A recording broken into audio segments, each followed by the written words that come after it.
grass shivers. Dust tastes like thunder. A low rumble slides across a golden plain. One sound, two choices, hunter or hunted. Welcome to East Africa's wild heart, from Uganda's mist-draped forests to sunlit savannas and the winding White Nile. Hippos bake like boulders, crocodiles idle like loaded springs, elephants redraw dusty paths, and lions, the artists of pressure and patience, test the nerve of everything that moves. This is not just about violence.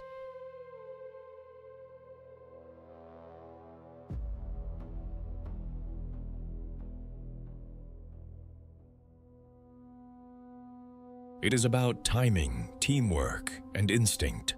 We will watch lionesses ghost through tall grass, prides snap shut like traps, and buffalo lines bend, break, and charge back with thunder in their horns. Riverbank gambles, night raids, split-second choices that decide who eats and who becomes a lesson. Tell us where you are watching from. Drop your city and country in the comments. We love to see how far the savannah's story travels.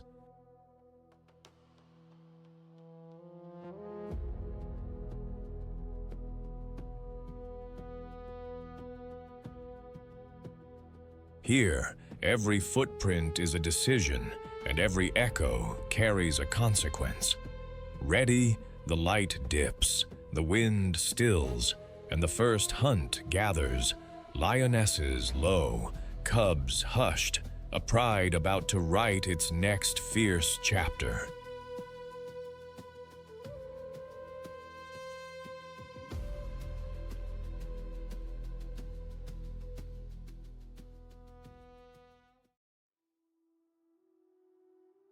What happens when strategy meets a sledgehammer?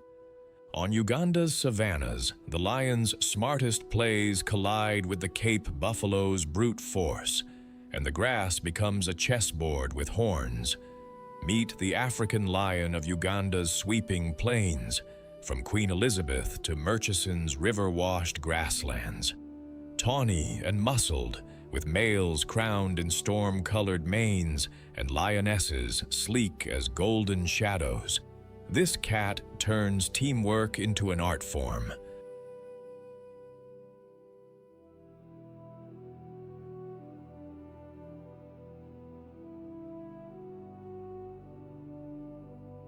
Painted in sun-baked gold, the lion's coat is camouflage stitched by the savanna itself. Males wear manes ranging from pale wheat to smoky charcoal, status symbols that also blunt blows and horns in the heat of combat.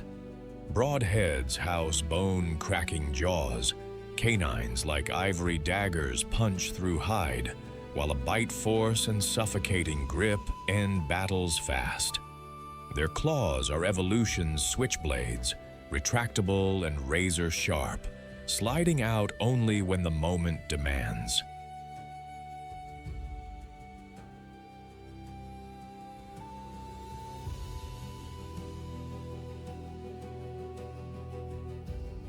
Thick paw pads muffle footfalls, so a 400-pound predator moves like a rumor in tall grass. Night grit eyes, boosted by a reflective tapetum, gather every scrap of starlight, turning dusk and dawn into hunting hours. A long, muscular tail, tipped with a black tuft, works like a steering cable in chases and a signal flag between pride mates. Even the whisker spots are a lion's fingerprint, mapping individuality in a world that demands both stealth and identity.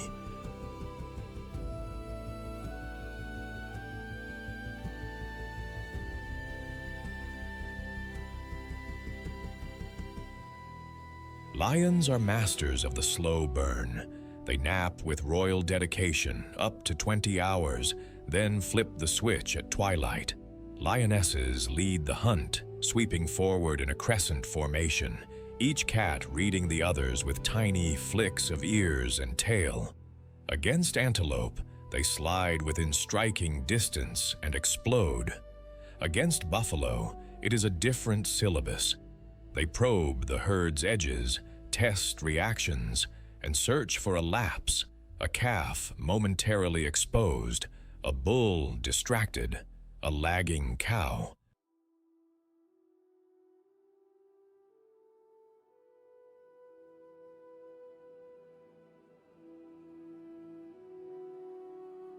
The attack is both physical and psychological, pressure applied until the chosen target separates. One lion anchors the hindquarters, another shoots for the muzzle or throat, where breath is life. The savanna trembles under buffalo hooves, and one wrong angle can send a lion skyward on a pair of hooked horns. Between hunts, they patrol, roar to announce ownership, scent mark thorny borders, and gather at waterholes where crocodiles lurk, and wind carries every rumor.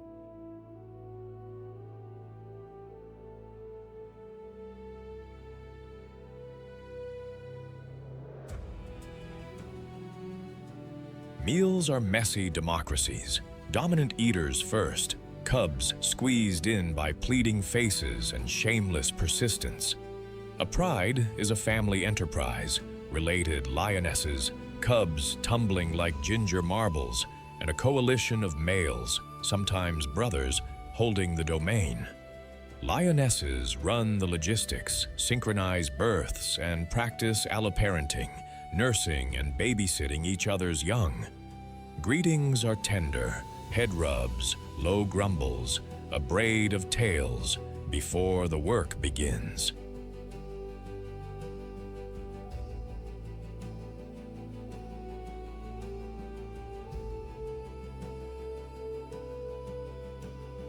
Males are the bouncers.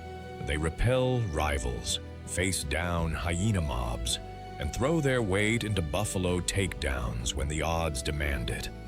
Takeovers are dramatic. New males risk everything to claim a pride, while resident males fight with a fury that echoes for miles. Cubs learn by shadowing, stalking grasshoppers, copying crouches, and later, watching buffalo drills that could fill a gladiator school. It is a soap opera with claws, but the script is survival.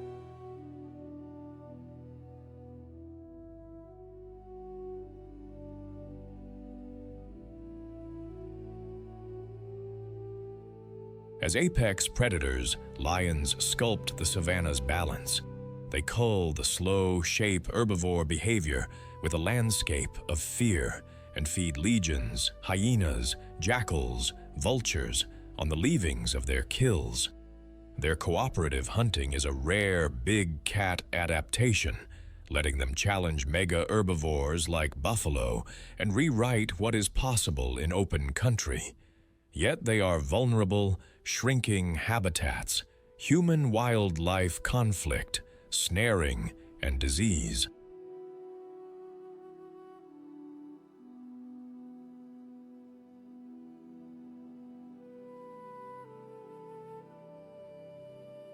The species is listed as vulnerable.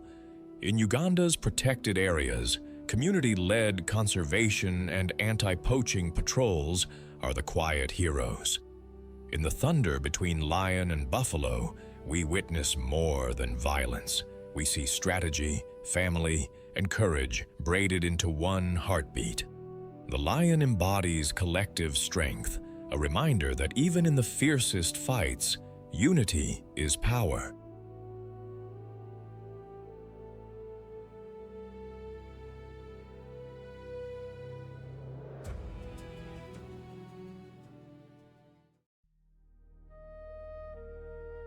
The river does not roar. It whispers, then detonates. In Uganda's still waters, calm can flip to chaos in a heartbeat when a Nile crocodile decides the fight has already been won.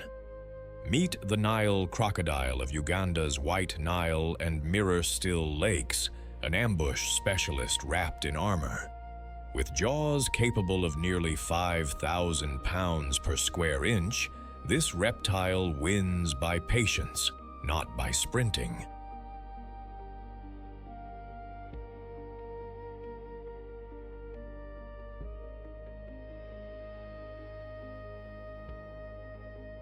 Sculpted by evolution into a living spear, the Nile crocodile wears a suit of olive-brown scales studded with bony plates called osteoderms, natural chain mail that shrugs off kicks, claws, and desperate last scrambles.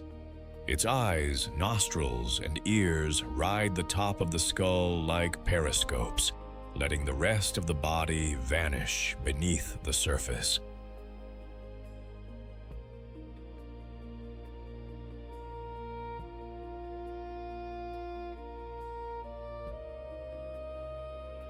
A nictitating membrane slides over each eye like a built-in swimming goggle, and a palatal valve seals the throat so it can drag prey underwater without drowning itself.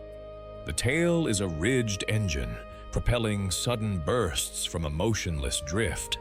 Webbed feet fine-tune the approach.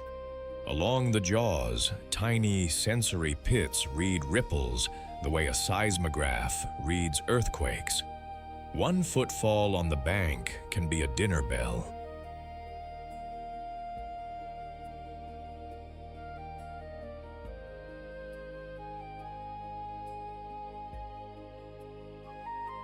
Heat is no problem. Open mouth gaping cools the blood, while that thick, pebbled hide resists sun and abrasion. Big males can stretch beyond 5 meters, but it is the illusion of smallness, just a log in the reeds, that makes them lethal.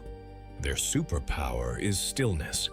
A crocodile can hold at the water's edge for hours or even days, letting antelopes lower their guards. Zebras step a little closer, and warthogs forget how short life can be.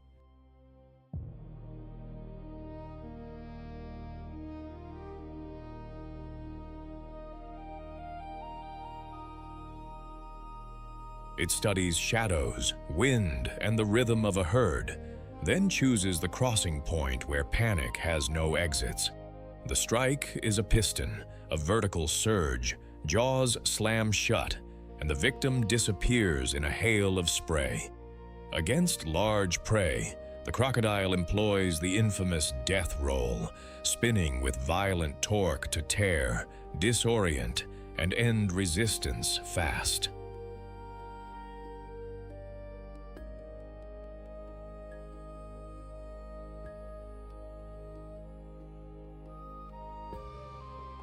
These reptiles are energy accountants, basking during the hottest hours, hunting at dusk or night, and living on a slow, burning metabolism that can stretch one big meal for weeks. They can stay submerged for long minutes, lungs calm, heart rate down, waiting for a mistake. Fights with buffalo or even lions at the water's edge are brief and brutal. One wrong step, and the river owns the outcome. Crocodiles are not team hunters, but they are not hermits either.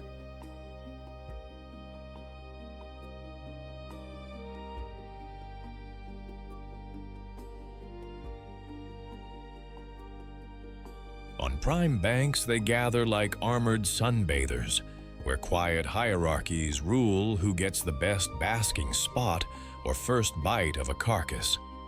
Big males defend short stretches of river, advertising with deep bellows that thrum through water and bone. Courtship is a low rumble ballet of nudges and bubble displays, and females become fierce when it counts. They bury eggs in warm sand and stand guard, jaws ready.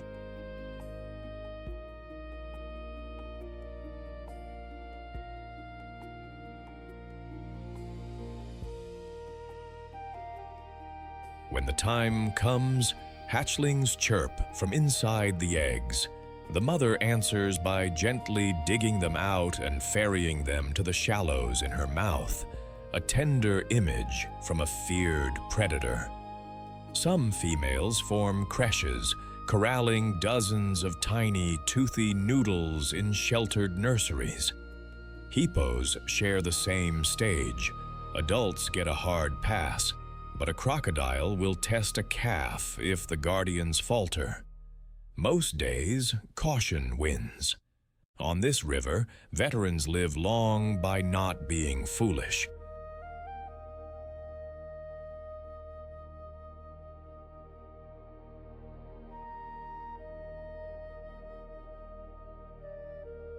As apex predators and expert scavengers, Nile crocodiles regulate who drinks where and when, shaping the choreography of the riverbank.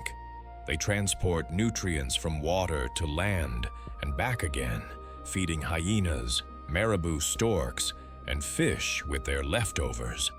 Their sensory pits detect vibrations, and their slow metabolism, armor, and amphibious lifestyle make them drought-resistant survivors.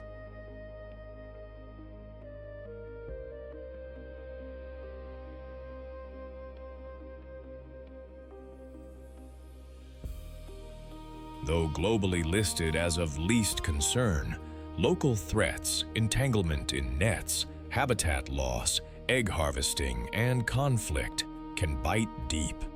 In Uganda's protected waters, patrols and community programs keep this ancient balance breathing. In the silence before the strike, the crocodile is time itself, old, patient, unblinking. It embodies the river's truth, the savagery of survival wrapped in perfect, disciplined calm.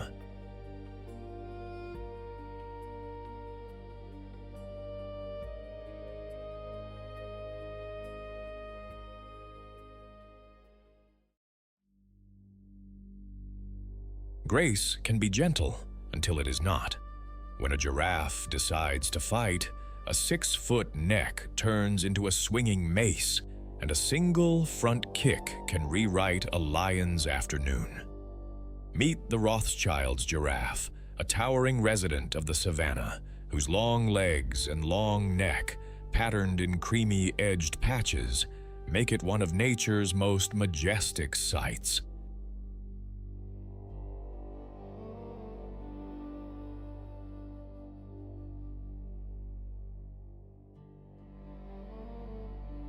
Its height grants a private buffet above the crowd, treetop leaves unreachable to other herbivores, and eyes that survey danger long before it arrives. Painted in warm chestnut blocks outlined by pale lines, with pale, stocking legs below the knees, the Rothschild's giraffe looks like sunlight broken into puzzle pieces. Males often carry extra ossicones, bony knobs on the skull that act like built-in helmets when arguments escalate.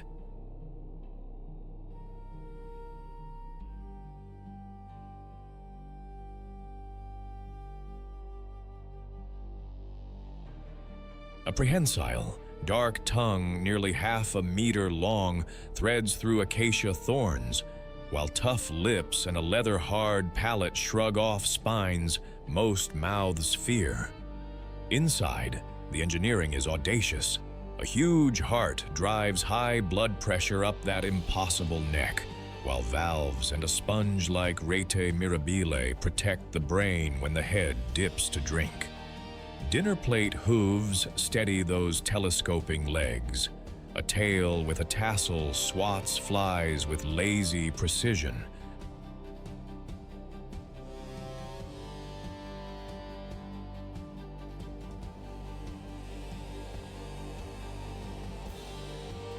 High-set eyes and rotating ears make a panoramic early warning system.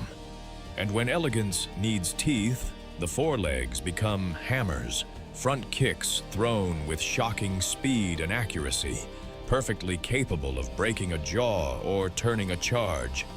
Life at altitude moves in calm, deliberate loops. The giraffe grazes the sky, browsing treetop foliage for hours, then standing to ruminate like a living watchtower.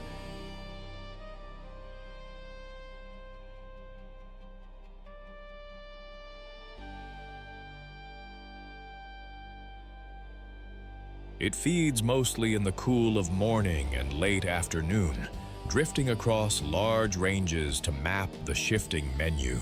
Pods here, new leaf flush there, adapting to different vegetation as seasons turn. Water is the risky chapter. To drink, it must splay or kneel, head lowered and vulnerable, so it pauses, listens, and rockets upright at the smallest wrong ripple. Predators know to test the young or isolate the old. Healthy adults are another story.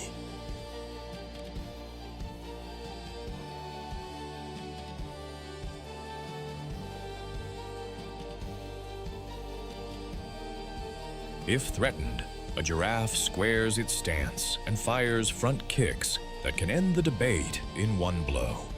Bulls add a different kind of savage spectacle. Necking bouts where they stand side by side and swing those heavy skulls like wrecking balls, thudding neck into neck until one yields.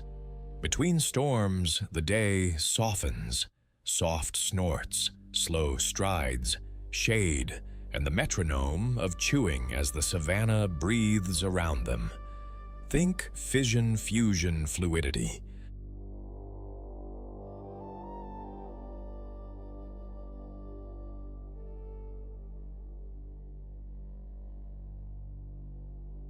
Cows and calves drift in loose, changeable groups, joining and parting as food and comfort dictate. Calves often gather in creches watched by a few vigilant mothers, while others browse nearby.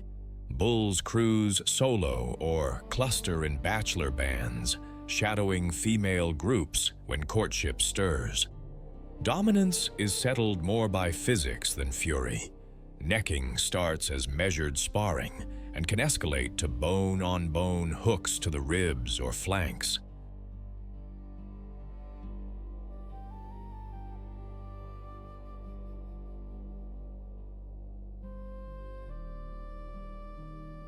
Winners gain better access to receptive females.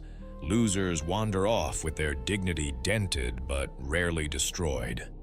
Mothers are steadfast guardians, positioning calves on the lee side of their bodies, and when needed, stamping a circle of confidence around their young. No one here defends strict territory.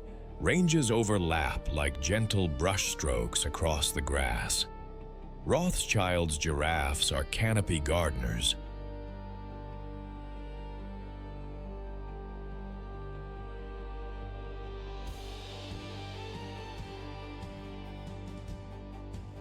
By pruning high branches, they stimulate fresh growth, let light flood to grasses below, and ferry seeds across distances in a tall, loping commute. Their constant movement knits habitats together. Their vigilance is a public service. Zebras and antelopes often feed nearby, trusting that high vantage. Calves and weakened adults feed lions and hyenas, returning nutrients to the system they help shape.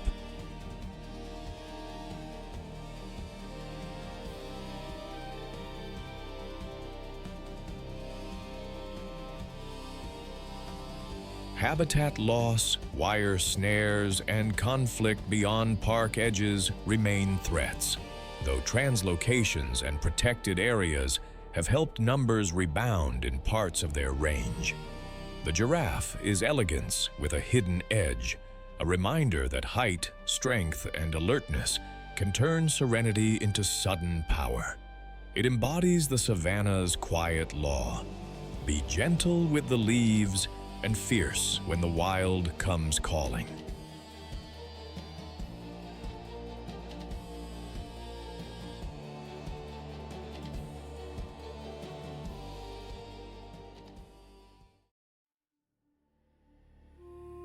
When the river opens like a giant pink cave, that is not a yawn, it is a warning. In Uganda's calm waters, the hippopotamus turns quiet afternoons into some of the savanna's most savage standoffs. Meet the hippopotamus of Uganda's White Nile and Mirror Flat Lakes, a barrel-built heavyweight that rules the water by attitude and architecture. Stock still by day, grass mower by night, Its defining trait is territorial power, backed by a jaw that could park a soccer ball.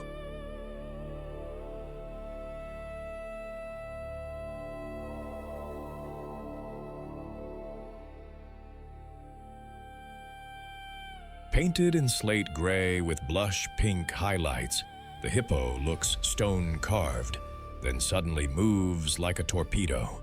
Eyes, ears, and nostrils sit high on the skull, periscopes that keep watch while the rest of the body lies submerged. Nostrils seal, ears fold, and the hippo simply sinks, walking the riverbed in buoyant gallops. Its skin, thick but sun-sensitive, sweats a natural sunscreen, a reddish blood sweat that doubles as antibacterial armor.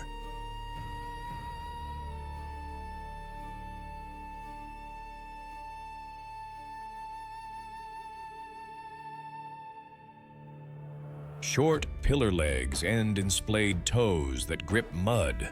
Dense bones act like ballast. The mouth is evolution's jawbreaker, a 150-degree gape bristling with overgrown canines and incisors, sharpened by constant grinding. Despite the bulk, speed is a party trick. On land, a hippo can burst past 30 kilometers per hour, and in water, it surges with frightening acceleration, especially over short distances.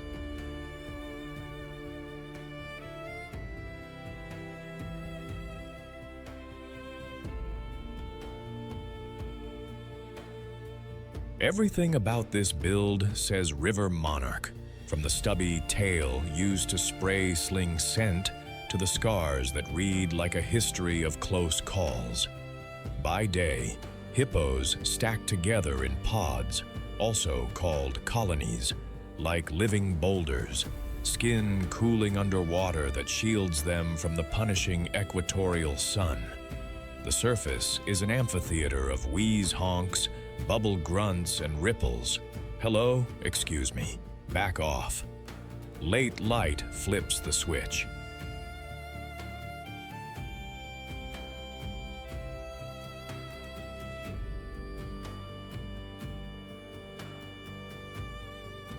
With dusk, they file up well-worn hippo highways, trekking kilometers to mow night lawns. A single adult can chomp through up to 40 kilograms of grass before sunrise, then ghost back to the river's edge by first light. Territoriality shapes every hour. Bulls carve watery fiefdoms, fanning dung with that stubby tail like a paintbrush. This stretch is mine. A gape is not a yawn, but an audition for fear. If that fails, the charge is a battering ram with tusks.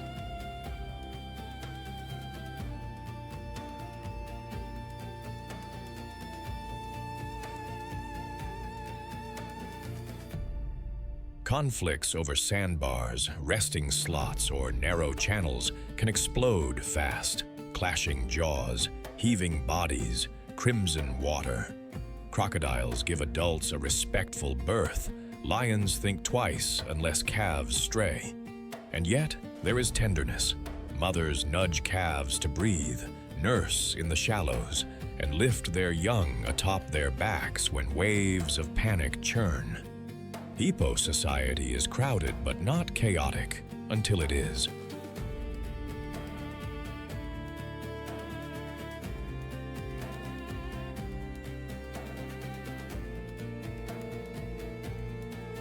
A dominant bull presides over a slice of river, tolerating females, calves, and a few subordinate males who know the rules. Females form loose circles of familiarity, parking their youngsters in the calmest pockets while they surface in shifts like practiced lifeguards. Communication is rich. Low-frequency rumbles travel through water. Surface calls bounce like drum beats across the channel. Courtship and quarrels both happen in the same arena, half-submerged, explosive, short. 'Tis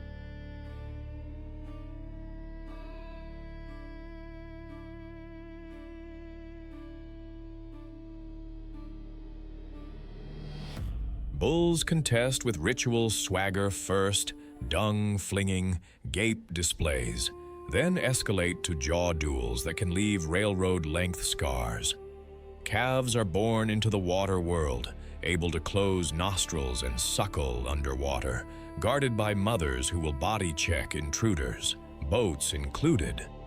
It is no accident hippos cause more human deaths in Africa than any other large mammal. This is a family-first society, with a hair trigger around its nursery. Hippos are engineers as much as heavyweights.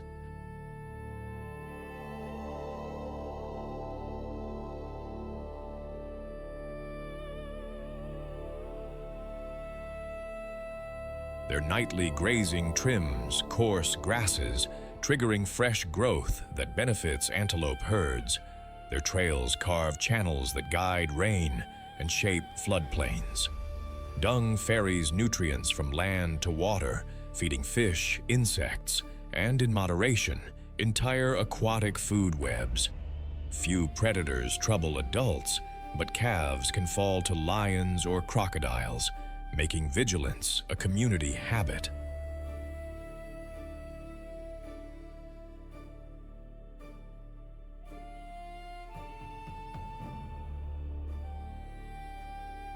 Across Africa, hippopotamuses are listed as vulnerable, pressured by habitat loss, conflict, and poaching for ivory-like teeth.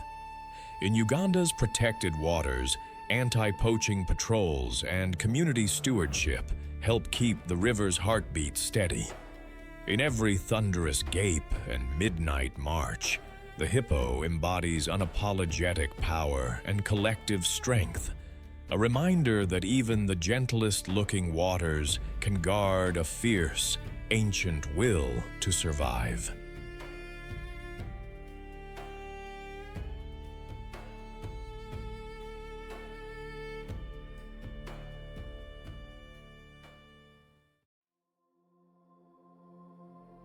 Who says herbivores do not hit back? When a zebra decides no, even lions remember their appointments elsewhere. Meet the plains zebra of Uganda's Lake Mburo and Kadipo Valley, sleek black and white thunder with hooves that can shatter a predator's plans. Its stripes are not just fashion, they are a moving mirage that turns a hunt into guesswork. Painted by nature in bold barcodes, each zebra's stripe pattern is a one-of-a-kind signature, identity cards etched in light and shadow.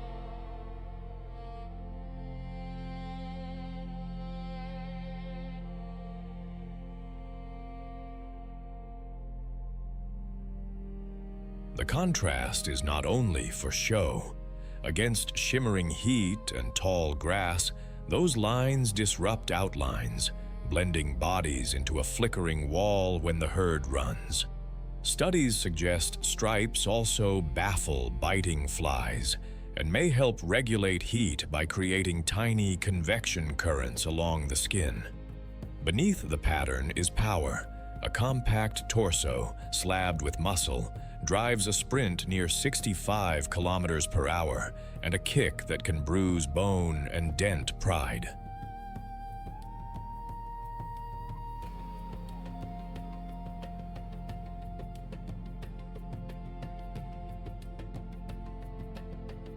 High-crowned teeth grind silica-laced grasses, and a hindgut fermentation system turns coarse, fibrous forage into fuel, an edge when the menu gets thin. Big swiveling ears catch trouble long before it arrives. Wide-set eyes watch nearly all directions at once, and tough, narrow hooves bite into baked ground. Even the dark muzzle and broomtail have jobs, pruning sharp blades and swatting persistent parasites in a land that never stops testing them.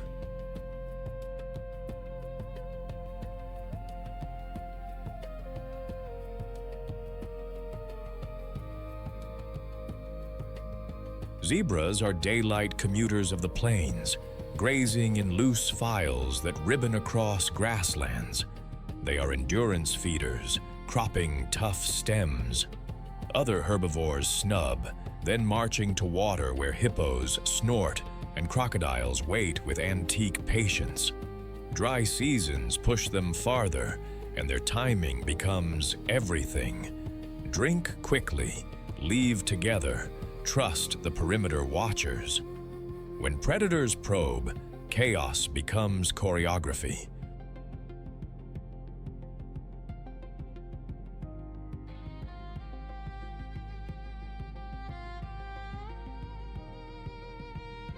The herd tightens, faces shift outward, foals slide to the middle.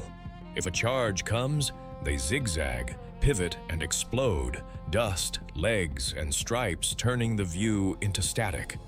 A cornered zebra does not fold. It spins and fires backward, kicks like pistons, bites low at a hunter's legs, and may drop to its knees to strike with both hind hooves at once. Stallions act like bouncers, slashing with incisors and charging hyenas to break a surround.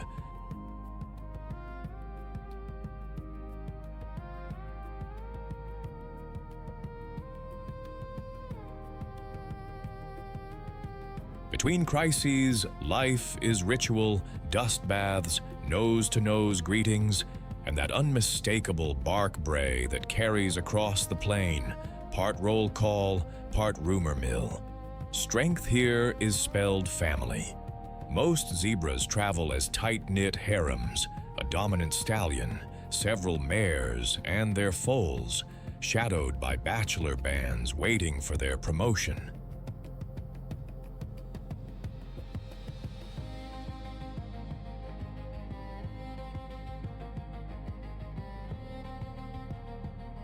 The stallion sets the tempo, steers to water, and stands between danger and the core. But mares are the anchors, synchronizing movements and nursing the next generation of stripes. Foals stand within minutes of birth, legs wobbly, eyes locked on their mother's unique pattern like a living password. Affection is practical. Mutual grooming untangles manes and cements bonds. Alarm calls are instant group messages.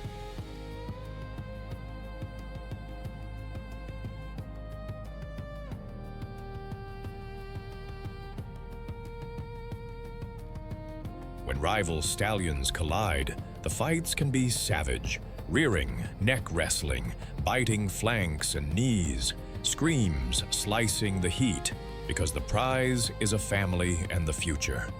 In predator rushes, adults wheel into a living shield, presenting hooves and teeth, shifting as one so no single back is exposed. Unity is not optional, it is armor. Zebras are lawnmowers with a landscape plan.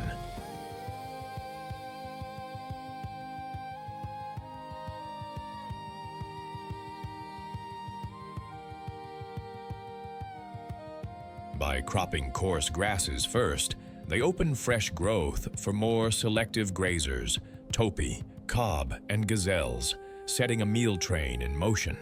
They haul seeds across distances, fertilize the soil, and yes, feed the food web as vital prey for lions, hyenas, and wild dogs. Their stripes may reduce biting fly loads, indirectly lowering disease risks across herds. Plains zebras are globally near threatened. Habitat loss, fencing, snaring, and competition with livestock chip away at numbers.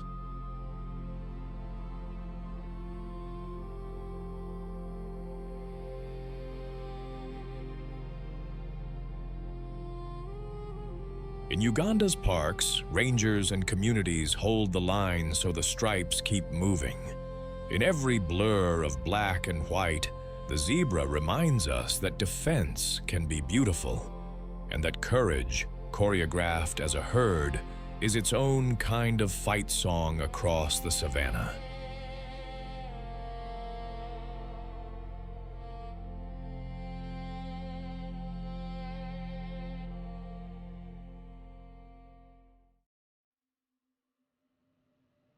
No roar, no drum roll, Just a soft click of claws on bark, and the fight is over before the grass remembers to sway. Meet the African leopard of Uganda's savannas and woodlands, from the fig-fringed tracks of Queen Elizabeth to the riverine shadows of Murchison and Kadipo. Sleek, solitary, and rosette-cloaked, it turns invisibility into its sharpest weapon and trees into private dining rooms. This cat is stealth stitched in gold.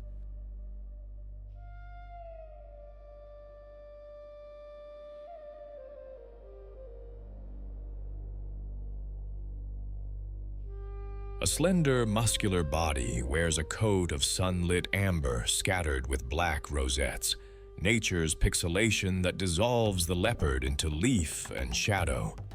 Wide, padded paws erase footsteps. Retractable claws stay razor-keen for climbing, and that final, vice-like grip. The tail is a balancing pole, long and expressive, steadying roof-to-branch sprints and tight mid-air twists.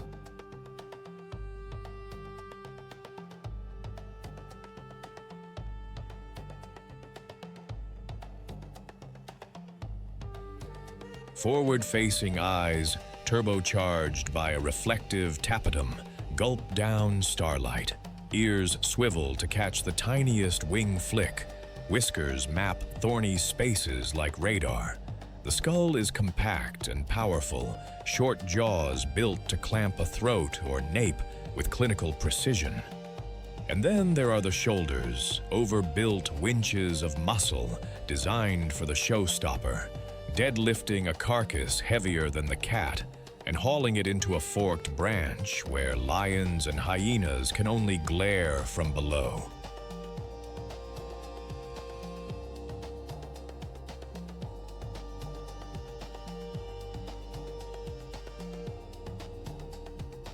Every line says the same thing. Get close, strike clean, vanish upward. The leopard's savagery is strategy. It hunts alone, leaning on patience so profound it feels like a superpower, lying low for an hour, reading wind and routine, inching forward only when a head drops or a hoof hesitates. Most action unfurls at night or in the cool edges of dawn and dusk. The approach is a slow equation, grass to termite mound to gully, until distance collapses and speed detonates.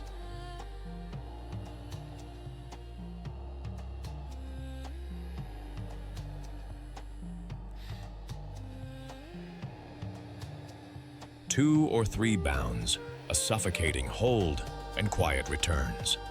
Often the prey is smaller than the cat. Bushbuck fawns, monkeys, birds, hares, not because it cannot do bigger, but because safe bets pay best in a dangerous neighborhood. Then comes the signature move: drag, climb, cache. By hoisting dinner skyward, the leopard avoids ground brawls with hyenas and lions. The savage fights it refuses to lose by never showing up.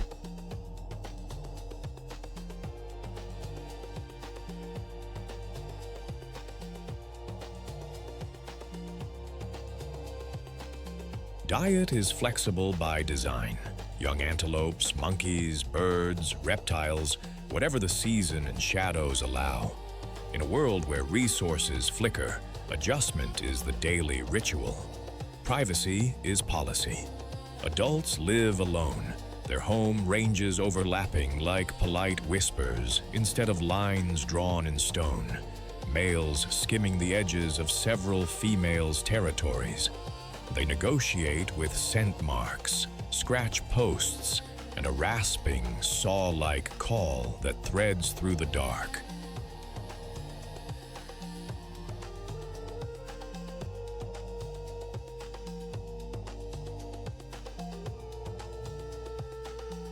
Courtship is brief, then secrecy takes over.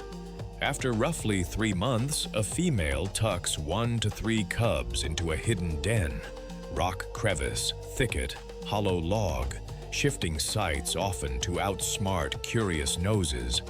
She is hunter, teacher, and bodyguard, ferrying meat to cover and running tiny stalking drills that grow into real lessons. Cubs face a hard syllabus. Hyenas, lions, and snares all grade harshly.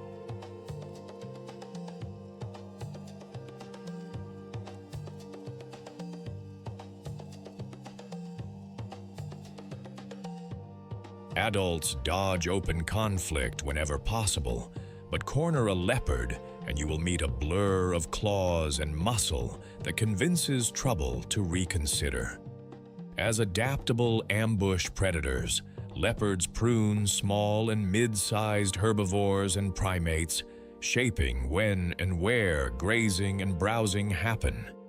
Their tree-cached kills fuel a second wave of life. Genets, civets, eagles, hyenas, recycling nutrients from canopy to soil.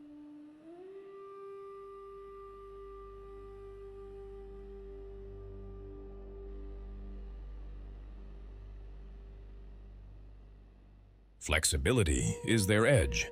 Broad diet, stealth, and vertical escape routes keep them thriving when specialists stumble. Yet threats bite back. Habitat loss, wire snares, livestock conflict, and illegal trade. Listed as vulnerable, leopards in Uganda lean on protected areas, anti-poaching patrols, and community stewardship to keep those rosettes moving through the dusk. In a world that celebrates loud battles, the leopard wins by never raising its voice.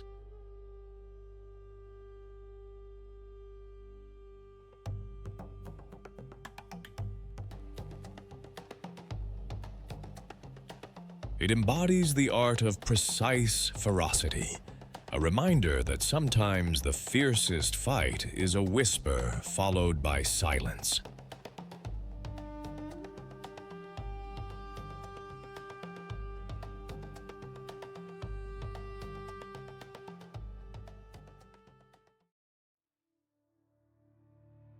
Ever seen courage with a mohawk and a mustache? When a warthog gets cornered, the savanna suddenly sprouts sharp opinions and a pair of tusks that mean business. Meet the African warthog of Uganda's sun-baked plains and light woodlands, from Murchison Falls to Kadipo's wind-scoured grass. Stocky, scarred, and surprisingly quick, this pig wears its battles on its face and keeps its confidence in the ground beneath its hooves.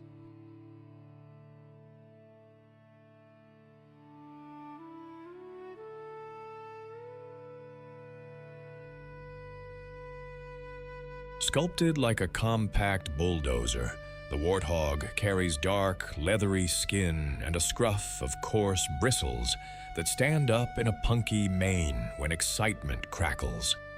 Those warts are not blemishes at all, but thick pads of skin, cheek shields that cushion blows during head-to-head tussles. Curved upper tusks arc like crescents, but it is the shorter, razor-edged lower tusks that do the cutting, slashing sideways with nasty precision.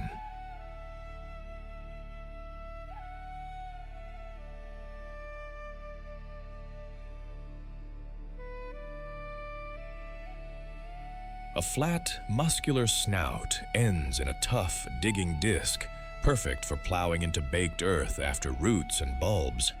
The front knees wear calloused pads. Warthogs kneel to graze, a quirky, energy-saving posture that looks like a bow, but functions like a lawnmower. Sparse hair helps shed heat, while dark skin resists sun and thorns.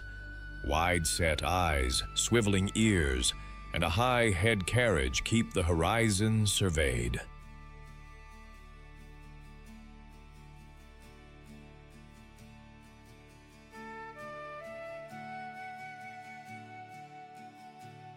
And when it is time to go, that skinny tail pops upright like a radio antenna, an all-aboard flag for a fast zigzag exit. Daylight suits them. Warthogs spend mornings and late afternoons foraging, then rest through the hottest hours near shade or burrow mouths. They are opportunists with a menu of tough grasses, tubers, fallen fruit, and juicy extras like grubs, anything the snout can locate and the hooves can unearth.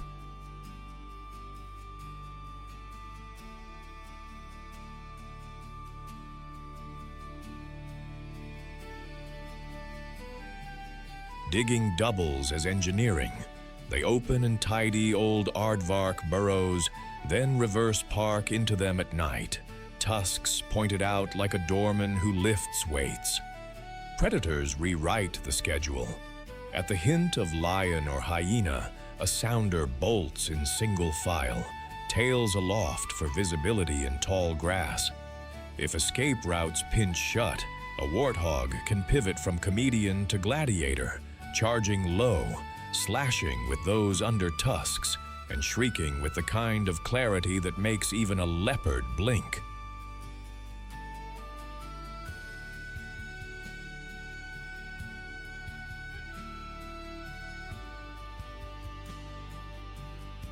Most fights are brief, all footwork and timing. Victory is measured in meters gained, not trophies claimed. Dust baths cool skin and eject parasites, and a good wallow is both spa day and scent marker, warthog cologne, eau de mud. Community here is practical. Females form tight-knit sounders with their piglets, sharing vigilance and sometimes babysitting duties in creches at safe burrow sites. They communicate in grunts, snorts, and tail talk, shifting formation the moment danger whispers.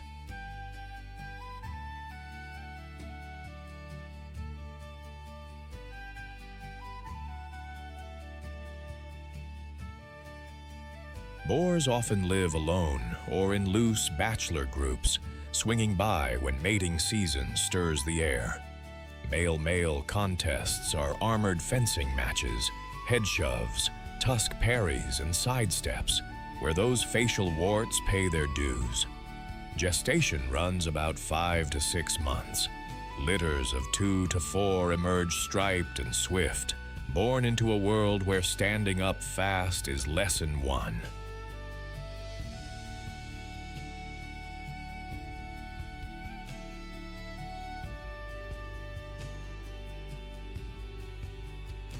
Mothers are fierce but pragmatic, moving burrows when predators map their routines and teaching piglets the art of kneel grazing, quick dashes, and knowing when a fight is worth it. Warthogs are the plumbers and plows of the savanna. Their digging aerates soil, plants seeds, and invites rain into hardpan. Their grazing trims coarse grasses, so tender regrowth feeds antelope lines behind them. Old burrows become life support for mongooses, jackals, and even owls.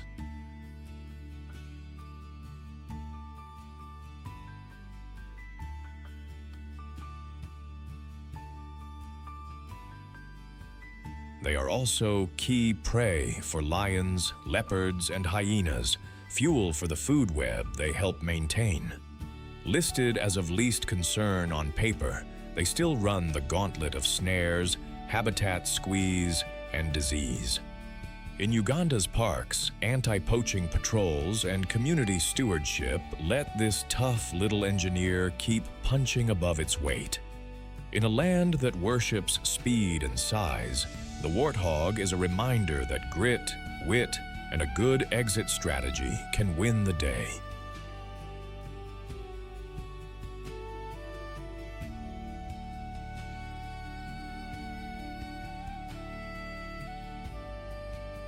It embodies the spirit of scrappy survival, unpretty, unpretentious, and unstoppable when it matters.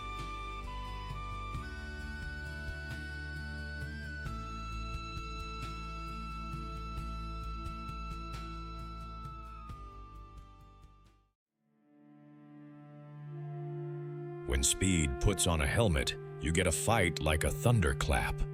Two sets of curved horns meet, dust flies, and the topee writes exclamation marks across the savanna. Meet the topee, an alcelephine antelope of East Africa's open plains, including Uganda's grasslands. Often confused with its cousin, the hartebeest, the topee is its own athlete, reddish-brown sheen, blackened socks, and sturdy, ridged horns that curve like question marks turned into answers.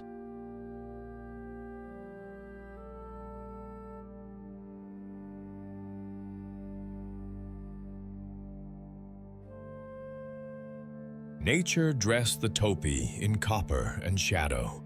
The coat glows reddish-brown, with inky patches on the face, thighs, and upper legs that look almost metallic in the right light.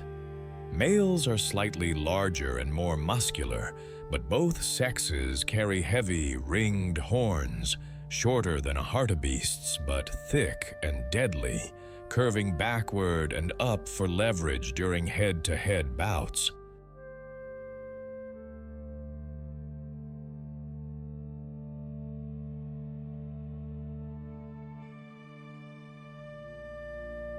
The body shows a runner's blueprint: long, springy legs, a deep chest for efficient oxygen flow, and a slightly sloped back that keeps the shoulders high and ready.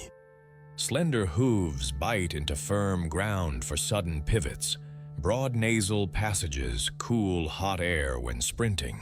Big, laterally placed eyes watch nearly all around at once, and those ears flick like satellite dishes when the wind shifts.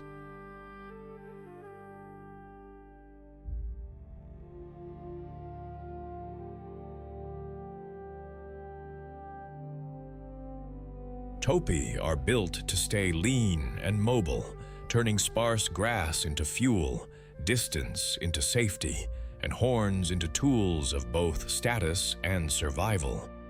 Topees are sunrise strategists and twilight commuters. They graze primarily on scattered, short grasses, picking the freshest, greenest blades with almost snobbish precision. Open country is their comfort zone, great for spotting trouble, terrible for hiding, so they mix vigilance with velocity.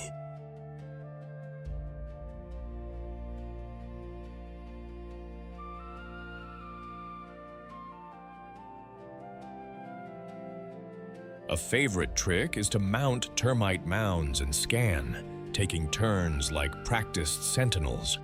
When danger stirs, a lion flattening in the grass, a cheetah ghosting the horizon, the herd compresses, then unwinds into a fast zigzag sprint that can touch 70 kilometers per hour. They dive for denser cover if it is near, but their best shelter is usually space and speed.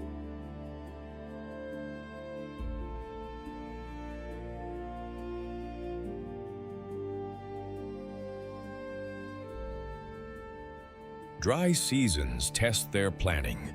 Topee travel long distances to track patches of green and hit water when they must, timing feeding for cooler hours and resting through the heat. And the savage fights, bulls turn calm mornings into gladiator sessions, snorting, pawing, raking horns through grass, then slamming head to head with bone-jarring cracks that echo across the plain. Teamwork is policy. Hierarchy is punctuation.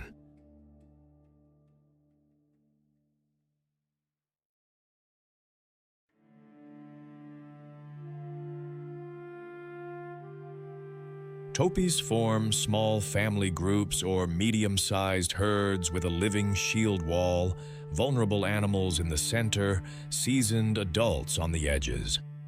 During breeding peaks, males take up territories along travel routes or gather in leks, each bull advertising with stance, scent, and stamina.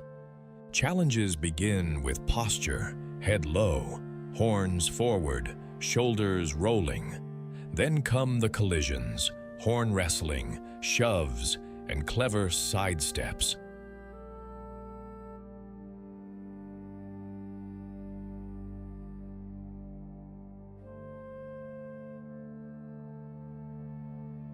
Many fights are ritual, designed to decide without ruin. Others turn rough fast when rivals refuse to yield. Females move between territories, choosing not just the grass, but the guardians. Calving often pulses with the seasons. Mothers hide newborns for the first days, then fold them into the herd's protective geometry. Communication is constant, snorts, tail flicks, and that classic topi. Stare from a mound that says, "We have seen you, do not try it."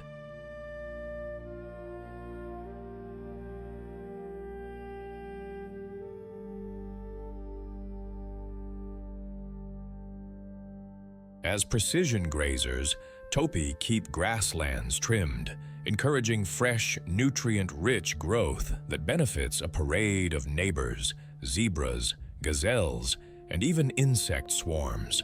Their movements shuttle seeds and nutrients across big distances.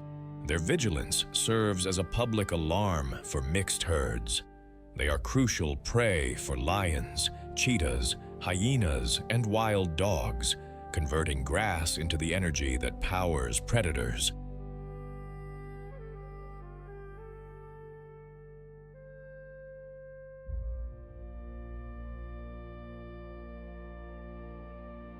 Topi are generally listed as of least concern, but fences, snares, and shrinking ranges can squeeze them hard. Protected areas and community-managed corridors keep their roads to food and water open, and the savanna's engine humming. The topi is grace with grit, alert eyes, quick feet, and the nerve to stand and fight when it counts. It embodies the savanna's rulebook. Move smart, watch hard, and when the dust rises, meet it with courage and curved horns.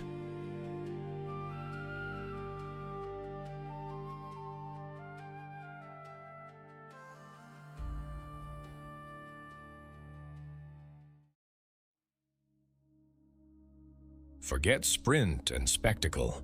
This is power on a slow burn. When eland bulls lower their horns and that tendon click starts sounding like a metronome, the savanna knows a serious argument is about to begin. Meet the common eland, East Africa's largest antelope, roaming Uganda's Kadipo Valley and Pianupe Plains. Towering, tan, and calm-eyed, it is instantly recognized by a pendulous dewlap and long, gently spiraled horns that promise quiet strength with a sting.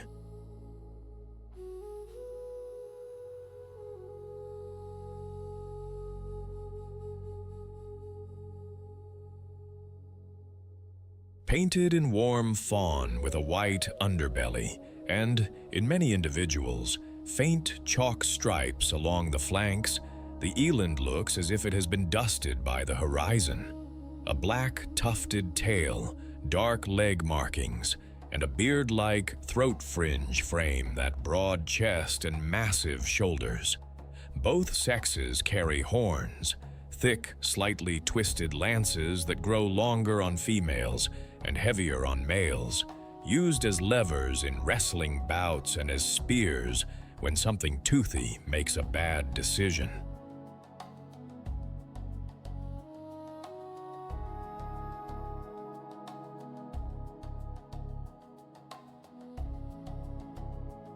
The big, hanging dewlap is not decoration. It increases surface area for heat loss, a natural radiator for midday scorch.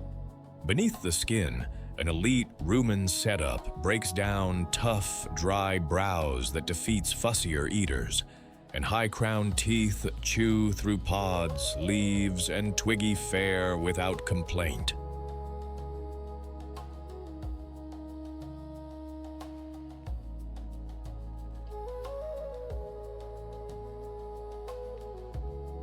Splayed, rubbery hooves grip rocky slopes. Dense muscle gives startling spring for an animal this size. And yes, those knee tendons really do click as they walk, a wooden knock soundtrack that can carry across open ground. In a landscape where water vanishes, the eland's physiology leans cool and efficient, able to stretch hydration and harvest moisture from food. Elands do not rush the day, they manage it.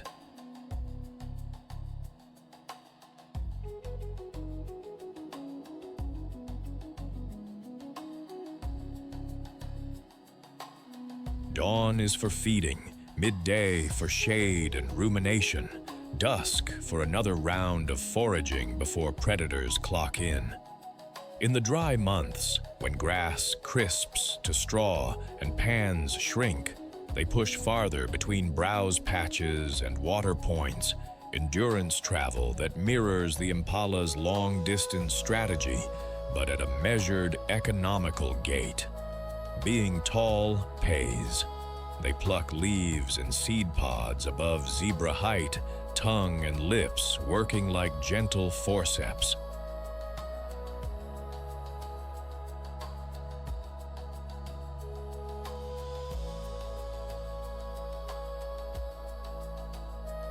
Their fights are more boardroom than bar brawl. Ritual first, violence second. Bulls parade with head high, dewlaps swinging, horns tilted to flaunt size. Then come hornlocks, shoves, and measured feints. But if lions or hyenas test them, the tempo changes. A cow will wheel with her calf behind her hips. A bull will drive a charge low and decisive.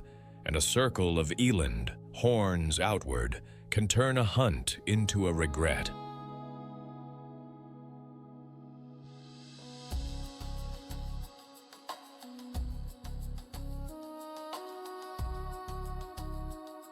When the sun hits hard, they loaf in sparse shade, chew cud, and let those heat-dumping dewlaps and pale coats keep the core cool.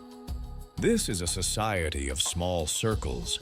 Females travel in modest family groups with their calves, drifting together for safety and splitting to feed where the shrubs are richest. Calves may form loose nurseries, while mothers rotate guard and grazing duties.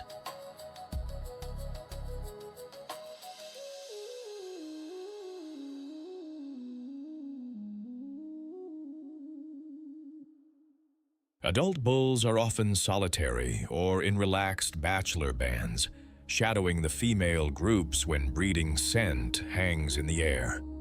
Territory is more suggestion than law. Eland follow resources rather than defend hard borders. Communication is understated, body posture, horn display, a hush of grunts, and of course, that signature knee click, which may broadcast size and confidence without wasting breath.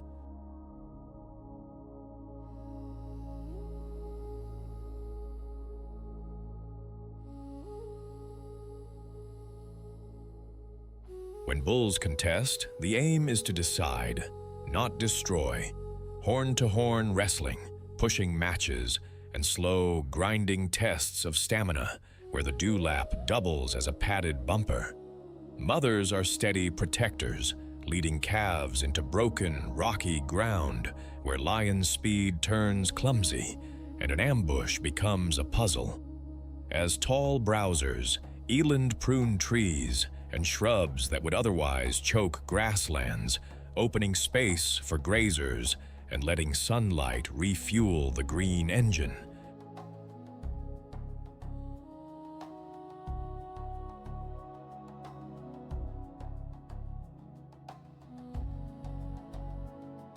They disperse seeds in their travels, ferry nutrients through dung, and as large herbivores, shape where predators patrol and when.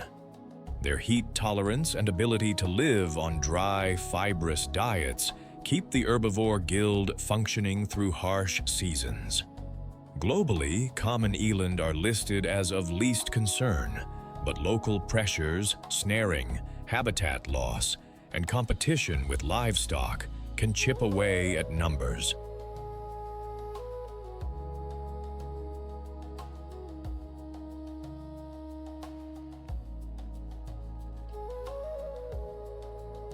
Protected areas in Uganda give them room to roam, and community-led conservation keeps those quiet giants part of the landscape.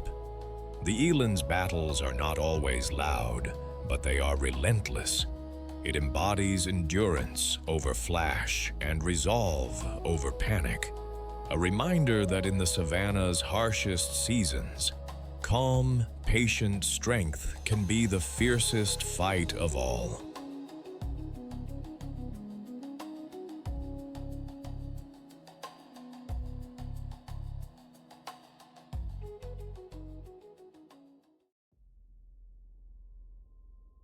What does a savage fight look like when your weapons are air and geometry? Watch an impala turn a lion's ambush into a blur of leaps, pivots, and pure physics. Meet the impala of Uganda's acacia-dotted savannas, especially around Lake Mburo, where the grass runs gold and the wind carries rumors. Sleek, copper tan, and shockingly spring-loaded, this antelope is defined by split-second decisions and gravity-defying escapes.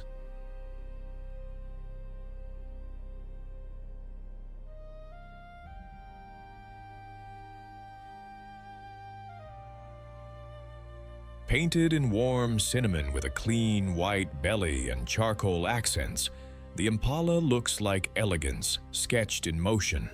A black line stripes the tail, and twin black tufts sit on the ankles, metatarsal scent glands that leave breadcrumbs of identity as herds flow through the grass. Only males carry horns, ridged lyre-shaped crescents that sweep back and up, agile levers for wrestling rivals.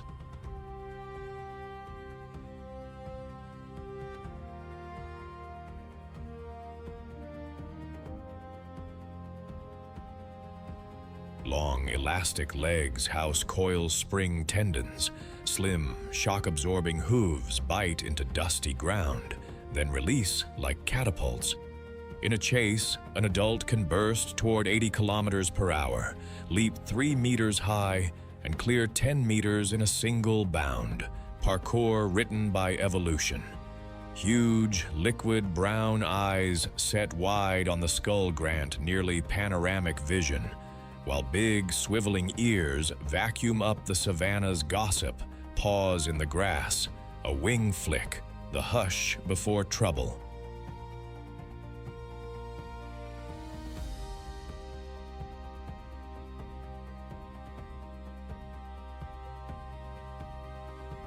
Inside, a ruminant's 4-chambered stomach and sharp-edged teeth handle a mixed menu of grasses and tender leaves, letting the impala switch diets with the season and stay light, fast, and fueled.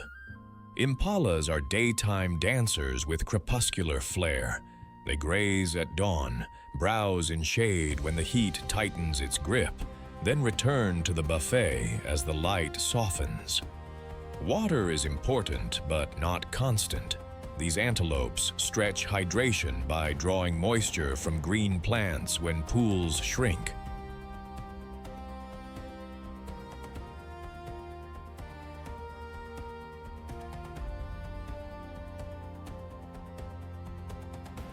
The fight they are famous for is chess against carnivores. At the first snort of danger, the herd compresses, then detonates, stotting high, swerving hard, threading bushes at full tilt.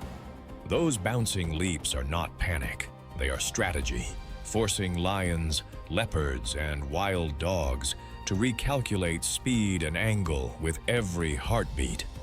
Impalas shout their alarms in explosive snorts and sniffs, sometimes stamping forefeet like punctuation.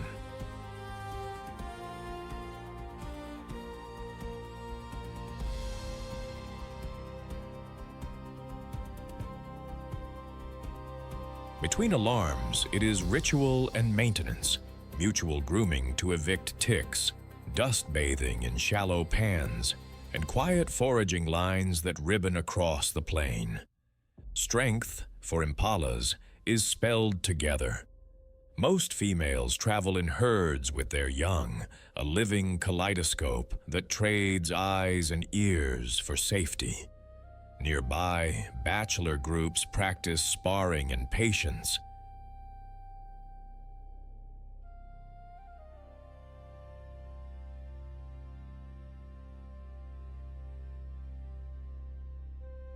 When the rains tease the grass alive, males flip a switch. They carve territories along travel corridors and water, scent mark with preorbital glands, and advertise with sawing grunts that sound like a motorcycle starting badly. Then come the savage bits, horn clashes, neck wrestling, hook and twist maneuvers, and high-speed chases that leave shoulders scarred and egos adjusted. Victors collect temporary harems, herding females and shouldering rivals off invisible borders.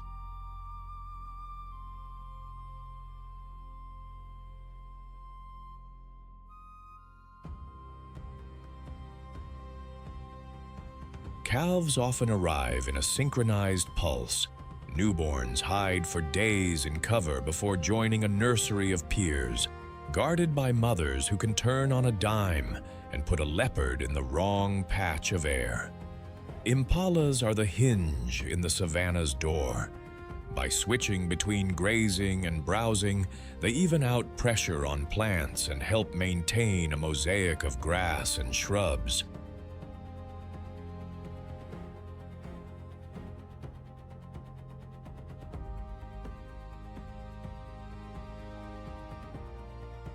They move seeds, feed oxpeckers and other tick pickers, and tough truth, fuel lions, leopards, cheetahs, and wild dogs, converting grass and leaves into predator energy.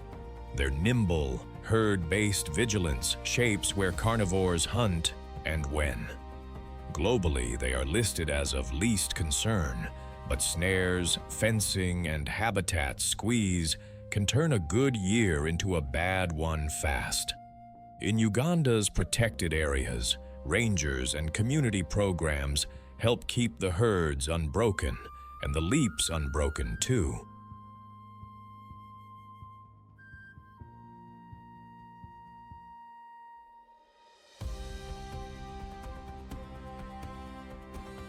In every impossible jump and razor turn escape, the impala proves that grace can be a kind of ferocity.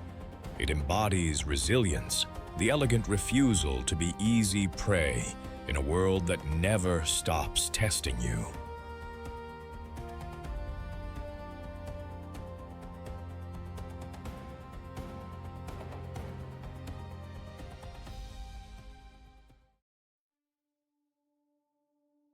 What does a savage fight look like when the heavyweight is a vegetarian? When elephants decide a rule needs enforcing, even lions reread the fine print. Meet the African elephant of East Africa's sun-baked savannas. Think Uganda's Murchison Falls and Queen Elizabeth landscapes. Largest land mammal on Earth, it carries wisdom in its walk and power in every line. A trunk that is a toolkit and tusks that can turn dry riverbeds into drinking fountains, or a charging predator's plan into splinters.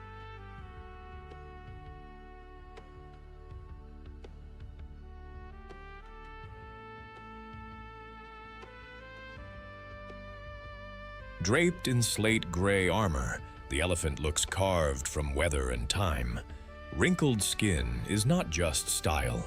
It traps moisture and mud, slowing water loss and blocking sun. Those broad, flapping ears are living radiators, veined panels that shed heat in the midday furnace. Up front, ivory crescents curve from the skull, tusks that pry, lift, strip bark, dig wells, and when necessary, joust.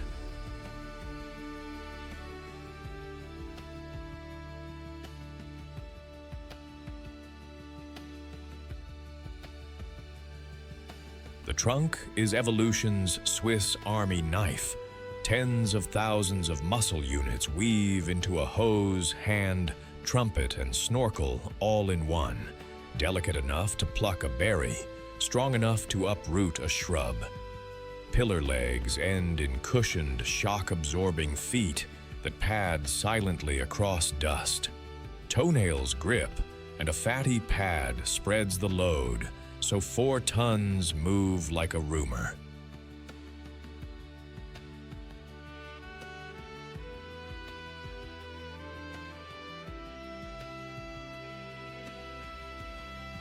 Eyes are small, but the brain behind them is vast, tuned for memory of water, roots, and moments when the herd had to stand its ground. A day in elephant terms is a landscape-sized errand list. Strictly herbivorous, an adult can eat 150 to 200 kilograms of vegetation in a single day. Grass in the wet months, bark, roots, and branches when the menu gets tougher, reshaping the savanna with every mouthful.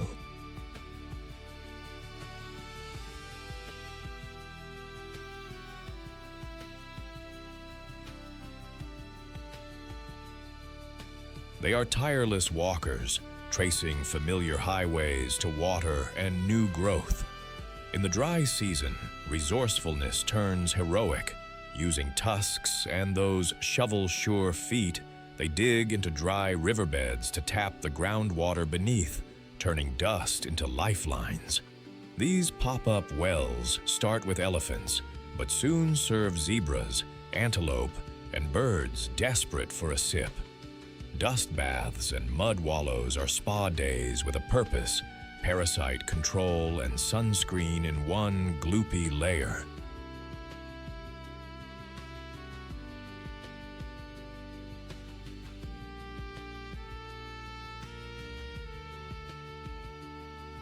And when trouble sniffs around, the mood changes. A bluff charge becomes a real one, tusks low, ears wide, trumpets splitting the heat. Most predators read the message. Even lions prefer easier math than an angry matriarch plus a united wall of bodies. Elephant society is family first, last, and always. A seasoned matriarch leads. Her memory the library that keeps everyone alive, where water lies hidden, which corridors are safe, where danger once waited in the grass.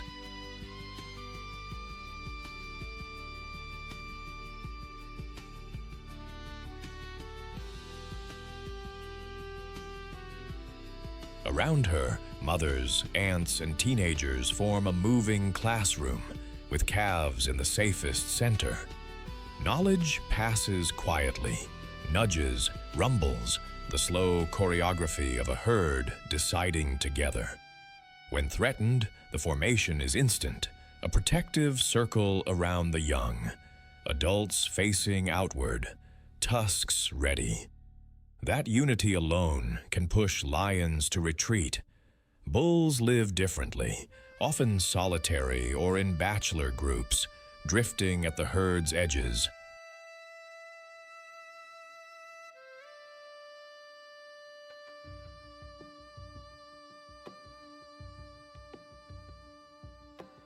When they contest, the fights are raw. Physics, forehead shoves, tusk parries, dust exploding under grinding feet until one yields. There is tenderness too, calves comforted by low-frequency purrs, trunks exploring the world like curious hands, greetings that feel like hugs made of air. Elephants are the savanna's architects. By toppling trees and snapping branches, they open the canopy to sunlight, triggering flushes of fresh grasses that feed zebras, wildebeest, and gazelles.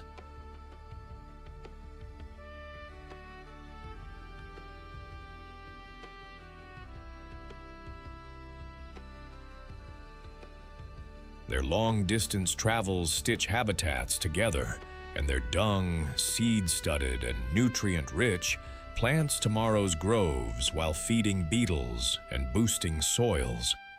Wells dug in dry riverbeds keep entire neighborhoods alive when water vanishes. Their presence shapes predator behavior, herbivore movement, and even the contours of woodlands and grasslands, a living force of ecological design.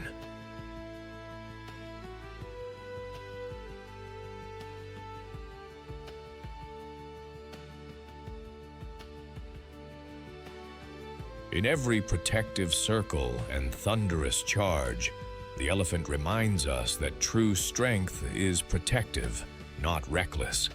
It embodies memory, leadership, and the fierce grace of a giant that fights so others can live.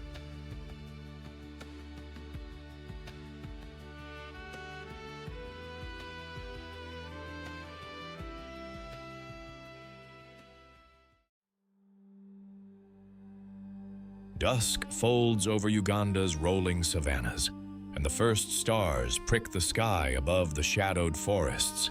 Heat loosens, wind turns the grass into a silver river. At the edge of a floodplain, everything converges: thirst, hunger, and that old law the wild never repeals. Elephants arrive in a silent column, the matriarch reading the air like a map. Buffalo mass into a dark, breathing wall. Uganda cob step lightly, ears high. Topi mount a termite mound and stare hard into the wind.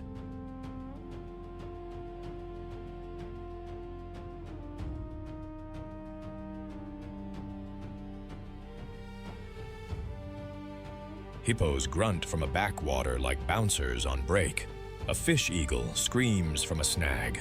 In the shallows, one log is not a log, crocodile. The night crew moves. Lions flatten into tawny commas, tails flicking. Hyenas surf the edges, already counting futures.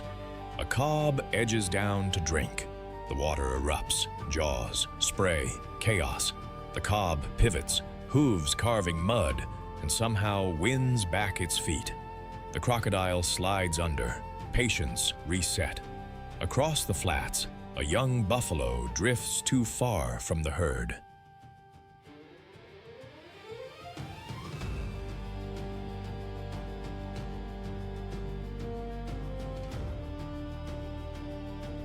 The grass explodes. Lionesses clamp. Dust blooms. The plain fills with a sound older than stories. The herd wheels. Bulls drop their heads and charge like an avalanche with horns. A lion sails. A second spins away with a raking blow. In the crush, the calf finds the living tunnel back to safety. The pride pulls off, breath hot, ribs ticking like metronomes. Tonight, hunger keeps its lesson. Trumpets tear the dark. The elephant matriarch steps forward, ears like storm clouds. Lions fade.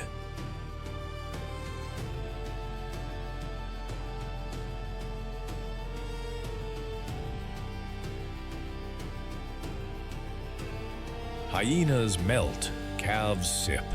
Mud turns to quiet music under heavy feet. The waterhole becomes a truce zone because she says so. Not every fight is a kill. Some are standoffs that redraw the map for a night. Some are rescues. Some are warnings carried on dust and moonlight. And in every clash, elephants guarding, lions testing, buffalo holding the line, cob and topi threading the margins. Other remarkable species keep the balance intact.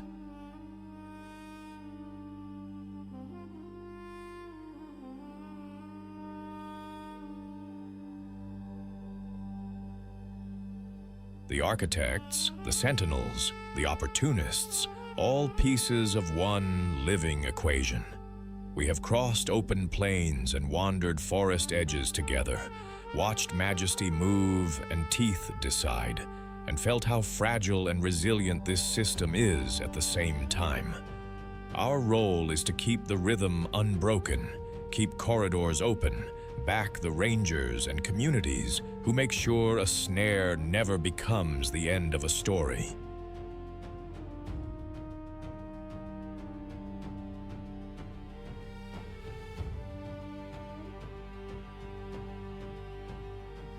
If this journey moved you, tap like, subscribe, and tell us in the comments which showdown stunned you most and where you are watching from.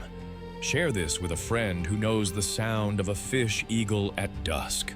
Although our episode ends here, the wild does not. Its stories, struggles, and triumphs keep breathing into every Ugandan sunrise. The journey into the heart of the untamed has only just begun.